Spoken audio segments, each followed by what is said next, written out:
پنجاب کی فوج تھی جس نے کہ 1857 میں دلی جو انگریز کے ہاتھ سے نکل گیا تھا دوبارہ لے کر دیے، فتح کر کے دیے۔ پنجابی تھے، وہ مسلمان تھے، سکھ بھی تھے، مسلمان بھی تھے۔ اس کی خاص وجہ تھی، مجھے یاد ہے میاں طفیل صاحب ابھی زندہ ہے، انہوں نے ایک دفعہ بیان دے دیا تھا بہت سخت کہ سندھی تو فوجی ہے نہیں، فوج میں آتے ہی نہیں ہے، سندھی تو نان مارشل ریس ہے۔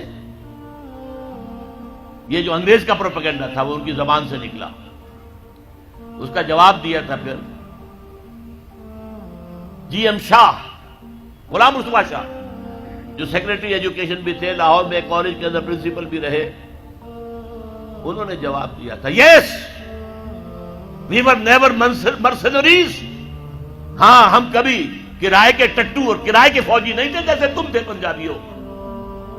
تم نے تو جا کر کعبے پہ گولیاں چلائی ہیں انگریزوں کی سپاہی بن کر، تم نے تو جا کر یروشلم کا قبضہ لے کر دیا جنرل ایلن بی کو، انگریز کو۔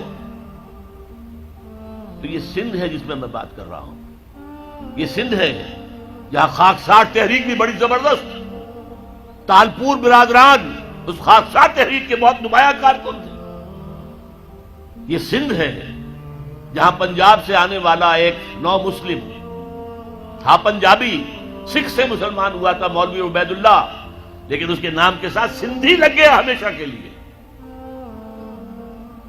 مجاہد انسان، حضرت شیخ الہند کا سپاہی عبید اللہ سندھی رحمت اللہ علیہ، وہ سندھ ہے یہ۔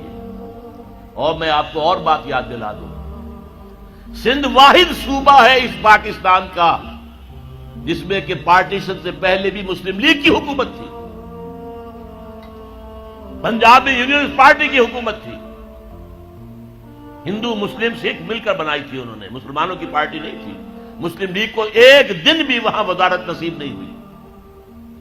سرحد میں ڈاکٹر خان صاحب کی وزارت تھی، باچا خان کا بڑا بھائی، وہ تو ریفرینڈم ہوا ہے اور غیور پٹھانوں نے پاکستان کے حق میں ووٹ دیا ہے، اور اس کے لیے مولانا شبیر احمد عثمانی رحمت اللہ علیہ نے بڑا پارٹ پلے کیا۔ وہاں کے پیر جو ہے، پیر صاحب مانکی شریف، پیر صاحب زکوڑی شریف، انہوں نے بڑا رول پلے کیا ہے کہ پاکستان میں اسلام نافذ ہوگا، اسلام قائم ہوگا، لہذا ووٹ دو مسلم لیگ کو۔ ورنہ ظاہر بات ہے کہ یہاں تو سوائے سندھ کے کہیں بھی مسلم لیگ کی حکومت نہیں تھی۔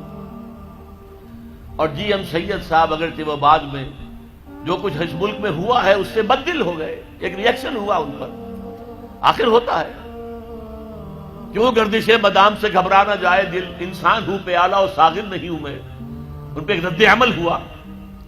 ورنہ وہی تھے جنہوں نے 1943 میں کہا تھا، اے مائنورٹی پروونسز کے مسلمانوں، ہمیں یہاں ہندوؤں نے دبایا ہوا ہے، ہماری زمینیں جو ہیں ان کے پاس گروی رکھی ہوئی ہیں، سارا کاروبار ان کے پاس ہے، خدا کے لیے ہمیں یہ فن نہیں آتا، آؤ تم یہاں۔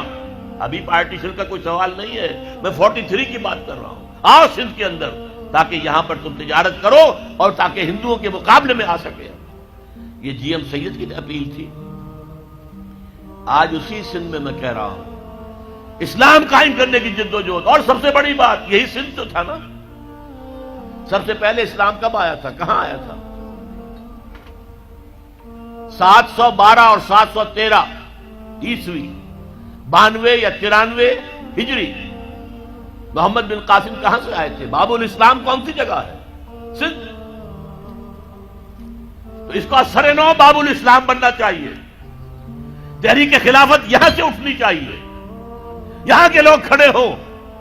ہم نے انگریز سے بھی مقابلہ کیا اور آخری وقت تک کیا، ہم نے علامہ مشرقی کا بھی ساتھ دیا، ہم نے وہ ریشمی رومال کی تحریک بھی، اس کے اندر بھی بڑا حصہ سندھیوں کا تھا، جو حضرت شیخ الہند مولانا محمود حسن جو اسیر مالٹا رہے بعد میں، اس میں سندھ کا رول بہت بڑا تھا۔ آج پھر اس ملک کے اندر نظام خلافت کے قیام کے لیے میں سمجھتا ہوں کہ سندھ کو سب سے آگے ہونا چاہیے، سب سے بڑھ کر کام کرنا چاہیے۔ اس کے لیے اب میں آپ سے عرض کروں، خلافت قائم کرنا یہ ہمارا فرض، لیکن آج خلافت قائم ہوگی تو کیسے ہوگی، پہلے تو یہ مسئلہ ہوگا، اور کیسی ہوگی کیا بعین ہی وہی خلافت ہوگی جو 1400 برس پہلے تھی؟